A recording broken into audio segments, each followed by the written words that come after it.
Assalamualaikum warahmatullahi wabarakatuh. Pada pembelajaran kali ini akan diulas materi tentang teks editorial. Nah, apa sih teks editorial? Pada pembelajaran kali ini akan diulas dua kompetensi dasar. Yang pertama, mengidentifikasi informasi berupa pendapat, alternatif solusi, dan simpulan terhadap suatu isu dalam teks editorial. Kemudian, menganalisis struktur dan kebahasaan teks editorial.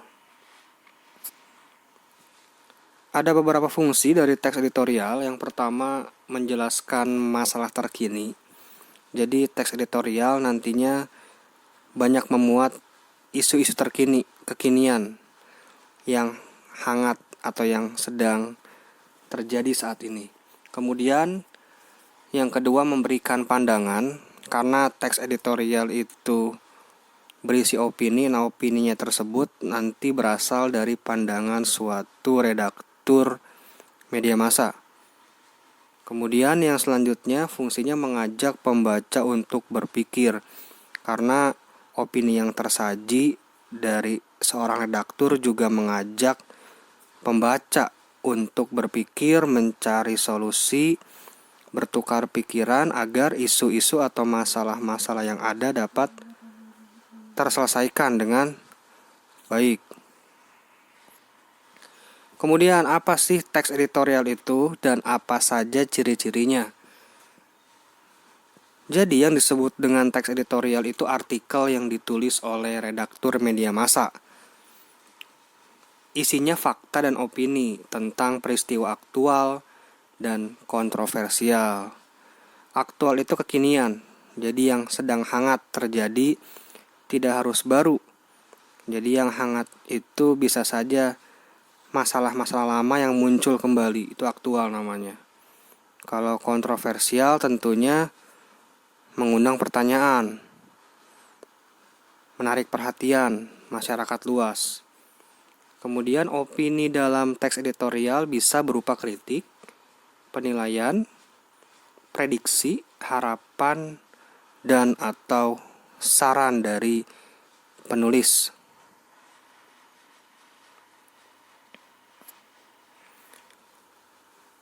Ada contoh dari teks editorial yang juga bisa kalian baca di buku siswa untuk kelas 12, baik SMA maupun SMK, yang diterbitkan oleh Kemendikbud. Judulnya Kado Tahun Baru 2014 dari Pertamina. Nah, ini merupakan opini dan fakta yang disajikan oleh redaktur salah satu media massa.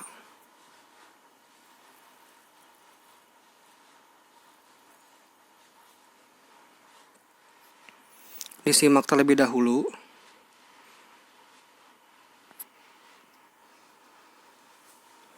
Nah, ini masih bagian lanjutan berisi paparan sebab akibat,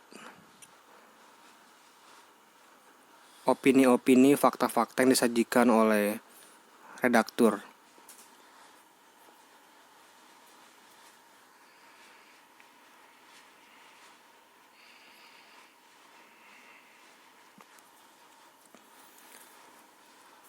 Contoh opininya juga bisa dilihat di bagian awal. Kalau dugaan kita yang seperti itu benar adanya, nah di sana terlihat jelas opini dari penggunaan diksi kalau dugaan kita.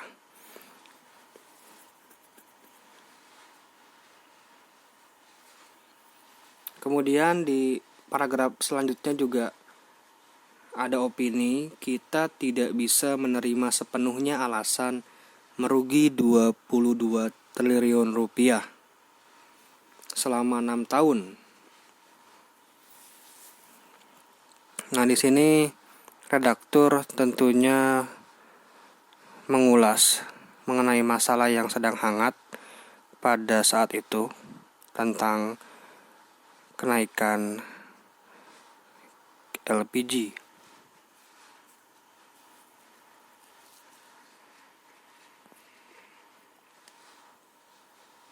Di bagian terakhir dari teks editorial kita lihat, keuntungan besar itulah yang seharusnya digunakan untuk sebesar-besarnya kemakmuran. Nah, di sana ada saran dari penulis dari isu yang disajikan, masalah-masalah yang sedang hangat pada masa itu. Dikutip dari media massa Kedaulatan Rakyat 6 Januari 2014.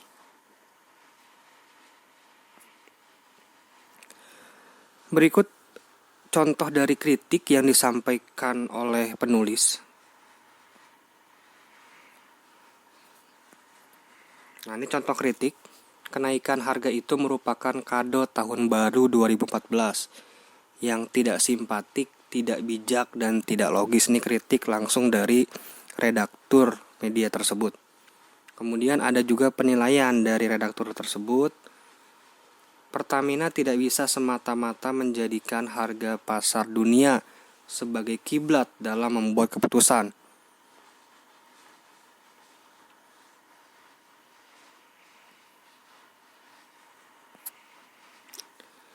Ada juga prediksi. Redaksi menduga. Nah, di sana ciri khas dari prediksi ya, menduga bahwa pengakuan pemerintah memang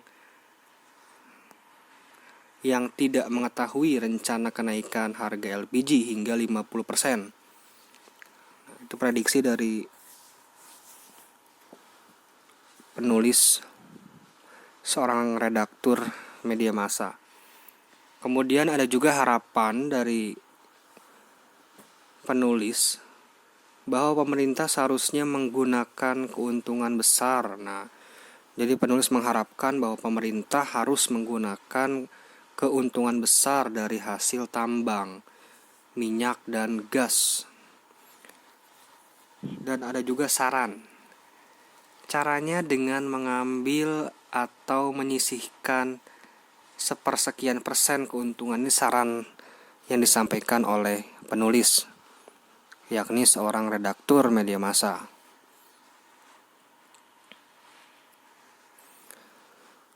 Itu dia contoh dari kritik, prediksi, harapan, saran yang dimuat dalam teks editorial. Nah, kita ke struktur dari teks editorial, kira-kira ada apa saja yang membedakan teks editorial dengan teks yang lainnya. Dari segi struktur untuk teks editorial ini, karena editorial termasuk dalam jenis teks eksposisi, jadi strukturnya tidak jauh berbeda dengan teks eksposisi. Yang pertama ada tesis atau pengenalan isu, argumentasi, dan penegasan ulang. Untuk bagian pertama, jadi pengenalan isu ini merupakan bagian pendahuluan. Fungsinya mengenalkan isu atau permasalahan yang akan dibahas. Pada bagian ini, peristiwa yang disajikan biasanya peristiwa-peristiwa yang sedang hangat saat itu, kontroversial, fenomenal. Nah, kemudian di bagian selanjutnya ada bagian penyampaian pendapat atau argumentasi. Jadi setelah disampaikan isunya di bagian awal, kemudian diperkuat dengan argumen-argumen. Jadi di bagian ini dibahas juga masalah-masalah yang disampaikan di bagian awal. Nah, isinya tanggapan redaksi terhadap isu yang sudah diperkenalkan sebelumnya. Bahkan disajikan juga fakta-fakta selain opini-opini dari redaktur untuk memperkuat tesis. Kemudian di bagian terakhir ada bagian penegasan ulang. Nah, di bagian ini biasanya berisi simpulan, saran, atau rekomendasi. Ini contohnya dari analisis struktur teks editorial. Judulnya pelayanan rumah sakit dan mutu kesehatan harus ditingkatkan. Ini ditulis oleh salah satu redaktur media massa. Kita lihat tesisnya. Di tahun lalu ada sekitar 269 pengaduan tentang minimnya pelayanan kesehatan di berbagai rumah sakit di Indonesia. Jumlah itu pun yang dilaporkan dan diterima di Kemenkes. Nah, ini isunya, ini masalah yang sedang hangat saat itu tentang pelayanan dan mutu kesehatan dari rumah sakit. Kemudian ada argumen-argumen yang disampaikan oleh redaktur. Nah, kita lihat contohnya. Salah satu hal yang menjadikan mutu ini kan argumentasi. Mengapa mutu rumah sakit harus ditingkatkan? Karena pelayanan dokternya kurang memuaskan. Ialah soal penanganan terhadap pasien. Kemudian dokter banyak yang belum bisa mengetahui penyakit pasien yang sebenarnya, sehingga kadang obat yang diberikan tidak tepat.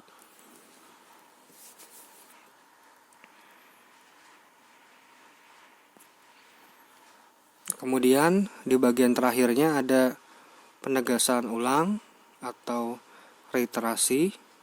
Biasanya di bagian terakhir ini ada saran, bisa harapan dari penulis. Contohnya, seharusnya pemerintah, terutama bidang kesehatan, selalu memperbaharui atau meningkatkan mutu para dokter. Nah, ciri khas dari saran di sana ada kata seharusnya. Jadi penulis menyarankan untuk meningkatkan mutu.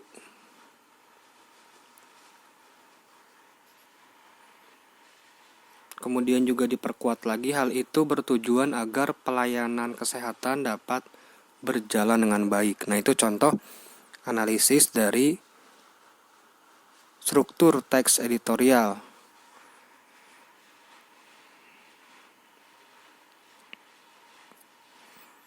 Baik, selanjutnya kita menganalisis kaidah atau ciri kebahasaan dari teks editorial. Ada apa saja?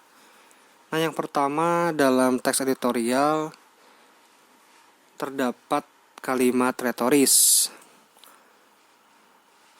Meskipun tidak semua teks editorial terdapat kalimat retoris, tapi bisa kita temukan di sejumlah teks editorial itu ada kalimat retoris. Nah, apa kira-kira kalimat retoris itu? Jadi bisa disimak, kalimat retoris itu kalimat tanya yang sebenarnya tidak membutuhkan jawaban karena dirasa jawabannya sudah diketahui. Contoh, benarkah pemerintah tidak tahu atau tidak diberitahu mengenai rencana Pertamina menaikkan harga LPG? Nah, ini sebenarnya bertanya tapi jawabannya sudah dikantongi oleh redaktur. Contoh lain misal, siapa yang tidak mau masuk surga? Atau siapa yang mau hidup susah? Nah, itu kan jawabannya sebenarnya sudah bisa kita ketahui. Itu contoh dari kalimat retoris atau kalimat tanya yang sebenarnya tidak membutuhkan jawaban karena dirasa sudah diketahui jawabannya apa. Kemudian yang selanjutnya ada kata-kata populer. Nah, kata-kata populer ini kata-kata yang sudah banyak diketahui oleh banyak kalangan pembaca. Tujuannya agar pembaca tetap merasa rileks ya, meskipun membaca masalah yang serius. Contohnya ada kata terkaget-kaget, pencitraan, itu contoh dari kata-kata populer. Kemudian ada juga kata ganti penunjuk yang merujuk pada waktu, tempat, peristiwa, atau hal lain yang menjadi fokus ulasan. Ciri khas dari kata tunjuk itu bisa kita lihat di contoh, ada ini, itu, itulah. Pada kalimat misal, sungguh kenaikan harga itu merupakan kado yang tidak simpatik. Nah, di sana ada kata itu. Kata itu merujuk biasanya, punya rujukan. Kemudian contoh lain, berdasarkan simpulan rapat itulah. Nah, itulah biasanya merujuk pada bagian lain.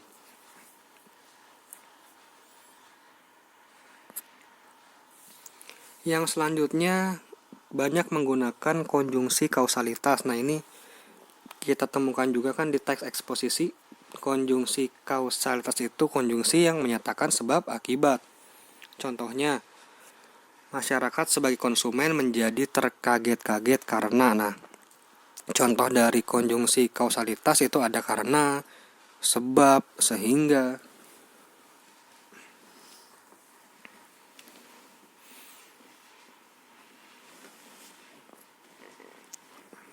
Kemudian ciri kebahasan lainnya ada adverbia, ada konjungsi selain yang kausalitas ya.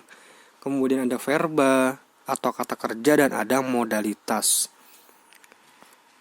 Nah, apa sih adverbia? Jadi adverbia itu kata keterangan. Ada adverbia frekuentif ya atau kata keterangan yang digunakan untuk menyatakan intensitas, contohnya selalu, biasanya, sering, kadang-kadang. Ini contoh dari adverbia frekuentif. Kemudian konjungsi lain ada antar kalimat, ada intra kalimat. Kalau antar kalimat letaknya di awal kalimat. Contoh, oleh sebab itu, akan tetapi, namun. Nah, beda hal dengan tetapi. Kalau tetapi itu intra kalimat. Jadi letaknya tidak di awal kalimat, tidak di paling awal ya. Dan, sedangkan, tetapi, melainkan, atau masih banyak lagi.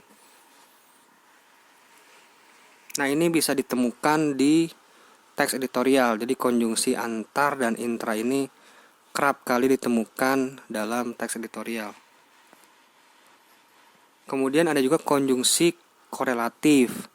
Jadi konjungsi yang memiliki korelasi, hubungan, kaitan, atau pasangan. Contoh, maupun ini berkorelasi dengan kata baik. Contoh kalimatnya, baik dia maupun saya sama-sama sekolah di SMA 3 misal. Kemudian tetapi. Nah, tetapi ini berkorelasi dengan kata tidak. Saya tidak lapar tetapi ingin minum. Nah, itu contoh dari penggunaan konjungsi korelatif tidak dan tetapi. Nah, kalau menggunakan hanya, tidak hanya, nah otomatis tetapi juga. Saya tidak hanya lapar tetapi juga ingin minum. Nah, itu contoh dari penerapan konjungsi korelatif tidak hanya dan tetapi juga. Kemudian bukan melainkan, sedemikian rupa sehingga, antara, dan. Untuk lebih jelasnya, materi konjungsi ini ada dalam deskripsi, nanti ada di linknya ya. Ada link tentang materi konjungsi secara khusus dijelaskan. Lanjut ke modalitas.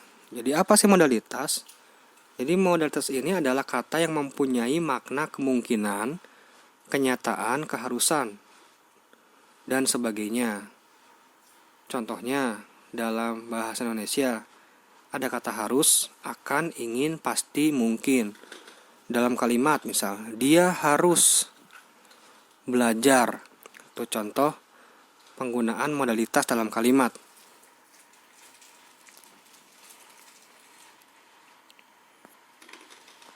Nah, ini tambahan.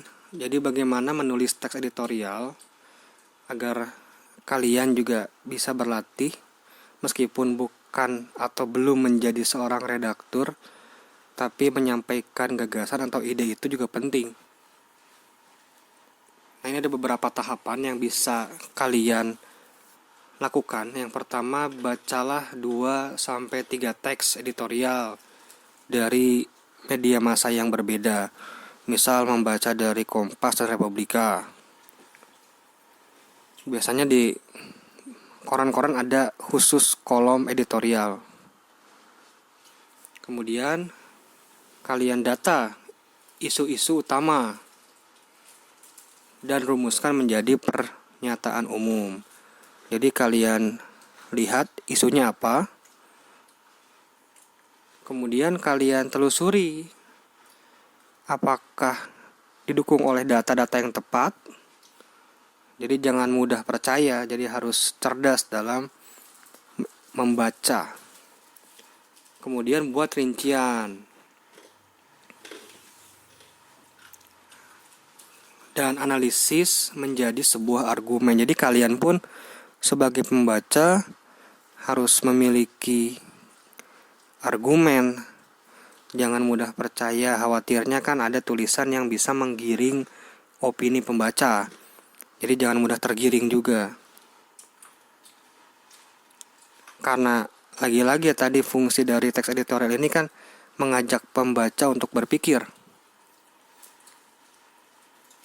Kemudian argumen yang kamu buat harus spesifik ya, terperinci.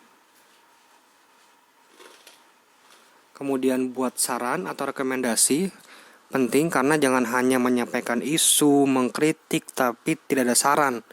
Jadi baiknya kalau kalian menyampaikan masalah, kritik, baiknya disertai dengan saran. Kira-kira seperti apa solusinya. Dan kalian bisa praktikkan membuat editorial dengan panjang misal 8-10 paragraf. Dan tiap paragraf bisa 2-3 kalimat. Nah, ini bisa kalian coba di rumah. Jadi menyampaikan gagasan kira-kira hal apa yang sekarang sedang hangat diperbincangkan, kira-kira masalah apa, cari data-datanya, kemudian kalian sampaikan kritik kalian, harapan kalian, saran kalian, jangan lupa. Kira-kira seperti apa solusi yang akan kalian ajukan. Itu dia materi kita kali ini. Ada pesan yang harus dipahami. Jika kamu dikritik, bersyukurlah. Karena itu bukti kamu masih dianggap dan layak untuk diperhitungkan. Nah, materi yang serupa juga bisa kalian dapatkan di sumber berikut. Terima kasih. Maaf bila ada kesalahan. Wassalamualaikum warahmatullahi wabarakatuh.